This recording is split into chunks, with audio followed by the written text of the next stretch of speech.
morning and welcome to New Systems for Living with Dr. Dave Allen. I'm Deborah Joy, sitting alongside Dr. Dave Allen, and we are delighted that you have chosen to tune in to New Systems for Living with Dr. Dave Allen right here on CNC3. Of course, New Systems for Living with Dr. Dave Allen was designed to encourage and provoke us into new ways of thinking, responding, and interrelating that will lift us to higher levels of being, taking us further into our evolution towards perfection. And you know, for the last 2 weeks, our program was geared towards addressing the issue of domestic violence. And we realized that, doing 30 minutes program were not sufficient, or it was not enough to effectively address the issue of domestic violence. And we talked about doing a series on the topic. However, this morning we want to dedicate this program to our Afro-Trinbagonians, the brothers and sisters in our nation, as our country commemorates its 32nd Emancipation Day on 1st of August 2017. Dr. Allen, good morning. Good morning, Deborah Joy. Good morning, TNT. Good morning to all the viewers that are looking at us from all the various parts of the world. Morning. I think most of the people that are viewing, and of course I know you would know the history of emancipation, but just in case for the sake of our viewers, in 1797, Trinidad was captured by the British, and the ongoing slave trade brought many Africans to work on the island's plantation. In 1813, there were 11,633 slaves in Trinidad who were described as Creole, a name given to those born in Trinidad or other West Indian territories. Of course, these Africans would have been born in the Caribbean, so that is why they were given, they came from the French settlers, and they would have been given the name Creole. As the sugar plantation and the sugar industry expanded, there was a need to have more labor, and therefore 13,984 slaves were taken. Slaves that were born in Africa were actually taken from their homes in Africa, and they were brought to Trinidad and Tobago to work on the Trinidad and Tobago plantation. And millions of these Africans were forcibly transported from their home in Africa, where they were put to labor on sugar plantations, living under torturous and horrendous conditions by the hand of the plantation owners and masters.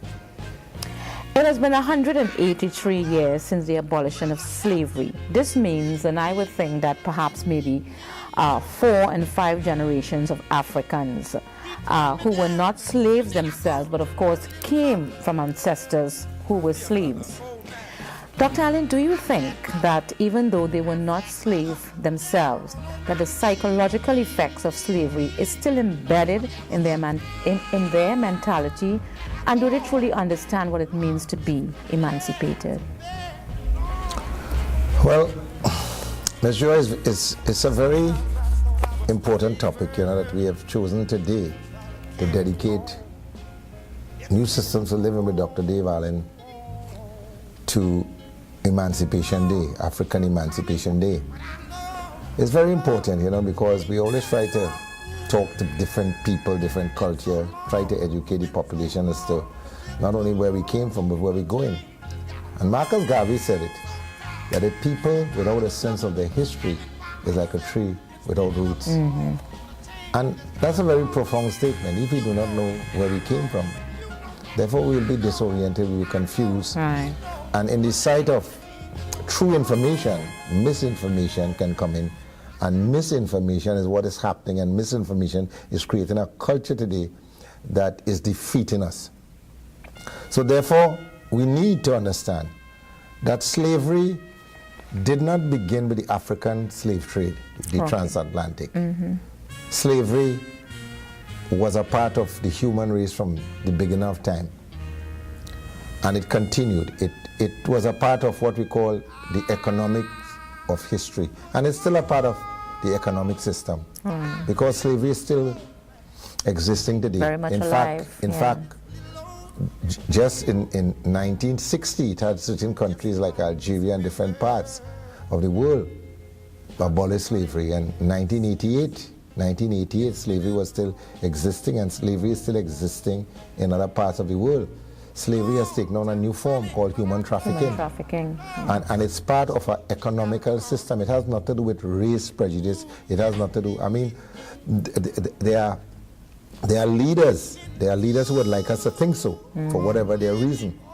But we have to think that people, a lot of people, from way back to now, it was an economic ploy. It was an economic way or means for gaining by using forced labor, free labor to get through. And any form of forced labor and free labor, or low, even today, when domestic workers are being mistreated and maltreated and being underpaid, that is a form of forced labor. That is a form of labor exploitation. And we thank God for things like trade unions, and trade unions that could come and try to alleviate and to better the standard of the labor class, the labor force, the workforce. Because there are always exploiters and people who will try to take advantage of that for economic gain. And it's no different to slavery. If you understand what slavery is about, slavery, you know, today people try to make slavery the racist. They try to make slavery into a kind of race thing, to create prejudice and racial war and ethnic wars and all these things. But it was really something that comes from the deep core of humanity, the need to gain at the expense of others, and it's still being conducted today. But we want to focus a bit, right, and out of the question, a little time. I mean, I could explore this to depths. It will take me weeks and weeks to lecture on this from a philosophical point and from a truthful point. And as a student of history, I can give you real pertinent and salient points to change a lot of the pseudo-historians that are out there who come with their different views to try to taint and to try to stray the minds of people for whatever agenda that they want, that they would like to, their hidden agenda that they would like to impose upon the population to perpetuate systems of hate and violence. We want to take this from a real spiritual point of view and a real intellectual point of view and a real moral and ethical point of view. So that's my opening statement, Ms. Joy. Right, but do you still think that even though, you know, slavery, you know, has been abolished 183 years ago, and Trinidad and Tobago, you know, held its, you know, emancipation celebration, I think it's 32 years ago. Do you still see any sort of evidence, or do you see any sort of manifestations or any psychological effect from slavery? Well, slavery, you know, slavery and more West Indian slavery, British West Indian slavery was abolished 183 years ago.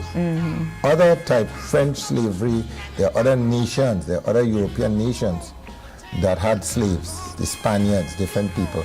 And there would have been different time frame that they abolished slavery. Right. And they didn't abolish slavery because of any humanitarian or noble aspiration. They did it because it was becoming an economic burden. It was no longer financially prudent. Yeah. As other industries start opening up and all of that. Yeah. However, the brutalization and the suffering of people and the taking advantage of other people can damage the psyche of people. And that healing of that damaged psyche, that it was never really healed. It's not healed. There's a healing that needs to take place from the damages of the transatlantic slavery. Now, Trinidad and Tobago, more Trinidad, because Tobago had more slaves than Trinidad. Trinidad never, the experience of slavery within Trinidad, it was different to others. So therefore, our own type of understanding, the Trinidadian slave system and understanding, the experience of slavery would be different from Tobagonian, would be different from Jamaican, would be different because the slavery was not so intense in our country, and therefore Trinidadians do not have a sense of slavery mindedness. They don't have a sense of, being slaves and being pushed around in that sense. So you find that the average Afro-Trinidadian has a sense. He's not subjected. He's different to American Negro. An American Negro sees himself as a second class or third class or fourth class or fifth class or last class citizen. But a Trinbagonian sees himself as a Trinbagonian African person sees himself as not no second class. We own this land. Right. This land belongs to us. And we are the lords of Flatbush. So that you find that we operate from a different psyche to an American black or a black from the other Caribbean nation. That is why when slavery was abolished, a lot of the slaves from other Caribbean islands rushed to Trinidad. There was a great migration to Trinidad because Trinidad was experiencing a different kind of attitude, a different kind, and therefore, so when we talk about slavery, we have to understand slavery in the context of the Trinidad experience, and that is why Trinidad became, under former deceased Prime Minister Dr. Eric Williams, who established Trinidad was the first Caribbean country that established, or the first place in the world that established a national holiday in recognition of African emancipation because of the importance of it, and to recognize what it caused to make the citizen understand where you came from and where you must go. But do you think that the right approach, I mean, as I said, it's 32 years that we've been celebrating emancipation. Looking at those celebrations year after year, what do you think of those celebrations? And do you think we are going forward as a people as we celebrate emancipation every year? All right. One of the things that I would never like this program. I've seen too many programs and too many conferences and seminars and talks and talk shows that always try to, denigrate the African society and always try to make the African society feel that it's flawed. Things ain't going right and something need to be corrected. And other ethnic group always want to pass on and stereotype. And even within the whole black community. And remember, that was only a name that recently was founded because during the time of slavery they had Zambos, they had mulattoes, they had quadroons, they had octoroons with different classification. It's only recently, this through South Africa, this name black and people like Marcus Garvey and this kind of black thing and because black was never associated with anything good. Black was always associated, and I hear people say the only thing I love black is a black pair of shoes and things like that. Well, I was reading an article last night, and that's one of the things that they were saying. Now, I don't know how true the article is, but they were saying that, they are, in terms of the American, slavery, African slavery, that is what was said to them, that the plantation owners and the masters made them believe that nothing black was good. Do you think that is what really happened? I mean, well, that is true. Even the language, the old language, blackmail, black mass, black arts, everything was used to. That black was introduced, the word black itself was introduced to make it look like it's not good. Either you're white or you're black. It's black, white or black, and black was always frightful, dreary, and then it was orchestrated to call a group of people black, and I think that should be rejected. Really, really, really. That should be rejected.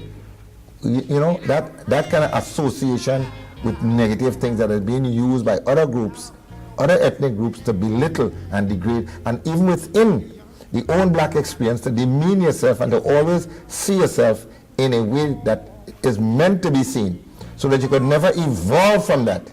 And that is what I'm saying, the Afro-Trinidadian is someone who has done great things, great contributors. And the contributors are not being seen for what they have done, great contribution all over, just like other races.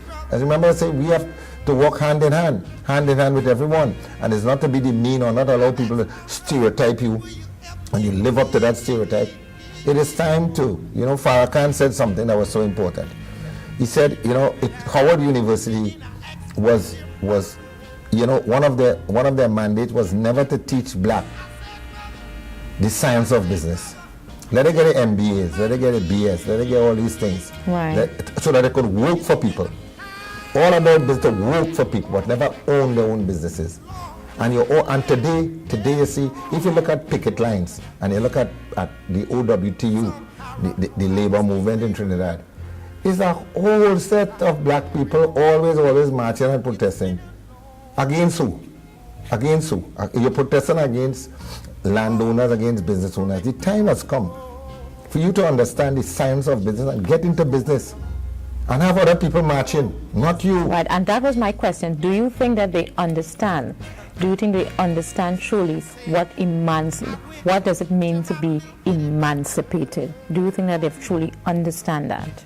Well, I think that it is an internecine, insidious move that is done over and over, even at the political level and all levels, even at the media level, the movie level, all that is being done, right? The advertisement, the marketing strategy is to keep a people that is so powerful in a state of being, so that they could reinforce and try to prove those things that have been said. And really, when black people understand, and I need to say this, you understand? I need to say this. Yeah. Black people, and I don't want to say black people because I think that is wrong. That is wrong. There's nothing wrong with Yes. black people, because I see other race more black than other people. So I feel that is stupidness. We can't allow ourselves to And be we can't defined. continue saying it. South African or some Yes. person defined, or somebody for whatever agenda, so that people could use that as a whip to belittle people in a sense, you know. If they say black and proud, but remember, it is done in a derogatory way. Humiliating. And it is done in a way where you believe that you're a second-class citizen, and you always have to be apologetic. I was looking at a program, even a religious program, where Creflo Dollar, well, I'm a black son, and so what? What you want to mention? Yeah, is and my human thing beings. is, What is white black stupidness for? why do we always have to say that? Because you hear that, if you have an actress or an actor who have won an award, they go up there and it's a black person who have won an award. It's a black person who have done this. Why do we feel the need to always, say that that you always put black before what we're saying? Because that is his car. That is his car. That is what we have to erode. And we have to look at a man. It is a man. It is a man. It is a woman. What kind of man? A black man. What kind of man? A white man. Why? These are the kind of sloganeering that and the platitudes and the rhetorics that continue to sink us as a human race. The human race is made up of many, many races. And once those races run together, we will not be a disgrace, but we will reach something and we will move at a great pace. What I want to say is that the African, the people of African descent, and I want you to know, you are not drug lords. You are not drug lords. You are not gangsters. You are not dropouts. You are not beggars. You are not dependent. You are not primitive. You are not uncivilized. You are not violent. You are not irresponsible. You are, and you're supposed to be, the philanthropers, the givers, the heroes, the franchise owners, the top models, the pilots, the generals, the filmmakers, the educators, the directors, the radio station owners, like people like Ken Gordon and so many others, the authors of great book, Earl Lovelace, Derek Walcott, people who are rising to great to journalists, great anchors who we look for every day, the Michael Jackson of this world, all the great people.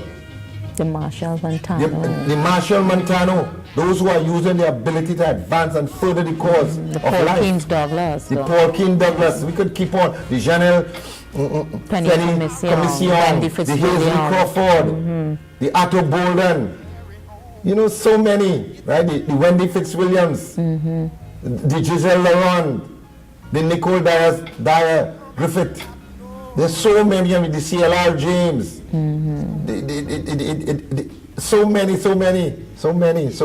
And these are the kind of things that we have to keep promoting.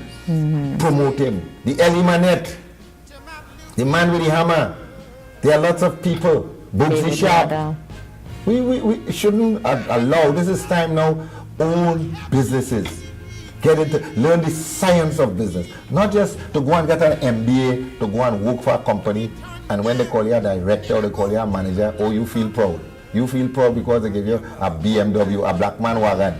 You understand? and you feel, oh, you're riding in your car with a heart of steel. Make no difference who you are. You know what they say? Hey, poke away. You understand? Because that is something that we need to really address. And these are the kind of things that I would like to foster. I mean, recently I looked at a video, Miss Joy, in Nigeria, and I saw black people taking a pastor and his wife and children, kicking them, burning them, beating them, catching them on fire in the most brutal way, and they're looking on. Black people hurting black people. And you want to tell me that there's racism, that the white man should apologize to you, or other people should, when you will do that to yourself just because one group believes in something and another group believes that you will do that? These are the kind of things. You want to talk about who are committing crimes against the people in the crime zones in this country? Who are they committing crime against? What is happening? When a black man rape another black girl, when a black man break into a black man's store who trying to go forward, when you kill somebody's son, or you kill somebody's daughter, or you look at a grandfather who a pensioner, and you steal his little pension that the man worked hard for, and you cut his throat in doing that. I mean, oh God. This is emancipation. Is this emancipation? Is this we want to celebrate all kind of tambu bamboo and big thing and make all kind of big hullabaloo and emancipation and this, that, and all kind of, is this what we want to celebrate? Oh gosh, man. You find I'm being very passionate about it. You know, I tell people, I'm in a good position to talk about it. And I say this, when I say I'm a man of mixed race, I'm mixed with 5 different races. And I don't say that in a sense to be proud, because that don't make me any greater than anybody. But it gives me an understanding, to understand different culture, that there's no hate in me to anyone. When I see a Negro person, I understand that blood runs in my vein. When I see an Indian person, the blood. When I see a white man, it runs. When I see a Spanish person, it runs in my vein. So that I could never hate. I could never have none. I would want to see everyone rise. And when I see these things happening, I'm disgusted. That is why I choose this path, the path that I've chosen, right? I'm an educator, I'm a fellow, I'm all that. But one of the paths that I value most is the path where I'm a spiritual leader. I'm a spiritual leader to try to elevate people. This is what my life is about. I could take my knowledge to make money and to be a big businessman and to have billions of dollars and fly all over the world and own things. I could do that. But you know something? I choose to use my skills and my talent and my brain and everything that I have to uplift the people of Trinidad and Tobago, to uplift not only Africans, but to uplift Indians and white and everybody, so that we could uplift the human race and we could become a highly evolved society. It's been 183 years after the abolition of slavery, and of course 32 years since we've been celebrating emancipation. Where is the Afro-Trinbagonian in 2017? The Afro-Trinbagonian has made a lot of strides. I mean, we can see it in a lot of the holder of high offices in this country. However, one of the areas that the Afro-Trinidadian must explore and move forward is in the sense of economic power. Right. Economic power. Because economic power is real power. Political power without economic power is no power. Economic power is real power. And to become philanthropists, to become the givers, to use, when we had people like Jack Warner who would give a lot of things, I mean, people may say whatever. But every time I go down to Felicity and I see what has been done, the commitment, whatever may be his fault, whatever society will want to judge him with his FIFA, that's not my business. But all I know, there was a particular time in his life that he was dedicated. He had given up all that to really uplift, see an upliftment, having gone to different parts of the world and see how different parts of the world could be. He believed that Trinidad could be that. And I say this, I'm not a member of any ILP and I'm not an advocate of Jack Warner or anything, so please, I have no political statement. I have no political, persuasion or any swaying in this. But whatever, people of any walk of life, any political party, who are citizens of Trinidad and Tobago, and really believe in this country as I believe in this country, and will work towards the betterment of this country. And I keep on saying, Trinidad is nice, Trinidad is a paradise. And we have to band together to put out the negative elements in this country who are trying to degrade that, who are trying to turn the destiny of our nation away from where it is. We have to have boundless faith in our destiny. And as I say, a lot of work need to be done.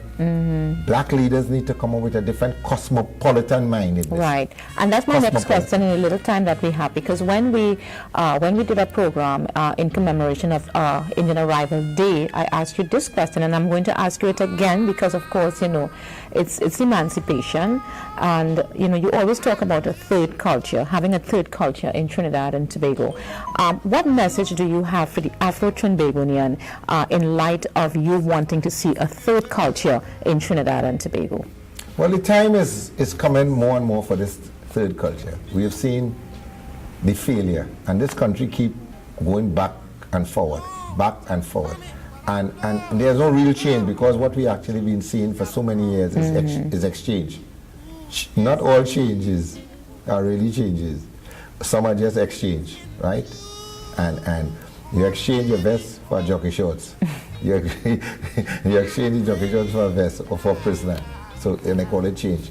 What we really need to do is have a third culture, a group of people that are not bound by race and ethnicity, an educated group of people who look at issues that are facing us and are willing to stand together to challenge those issues and to go forward. And together we could band our strength together, create our own culture, a culture that is not, one-sided, a culture that is where we don't see in silos, but we have peripheral vision, where we can include all, where there's the big people thinking, where there's the big picture thinking, and we can include all, and we can forge something that is so unique to what they say, that the rest of the world will bow. Trinidad was a model society during slavery. Today, Trinidad can be the model society for a nation that has transformed itself, a small nation that has transformed itself to become one of the world's leading nations. And last year, thank you very much, Dr. Dave Allen. And last year in Dr. Keith Rowley's emancipation speech, he said that, of course, we need to write a new script, a new narrative. And really, I think for this Emancipation Day, as we celebrate emancipation on the 1st of August 2017, we need to think hard, we need to think long.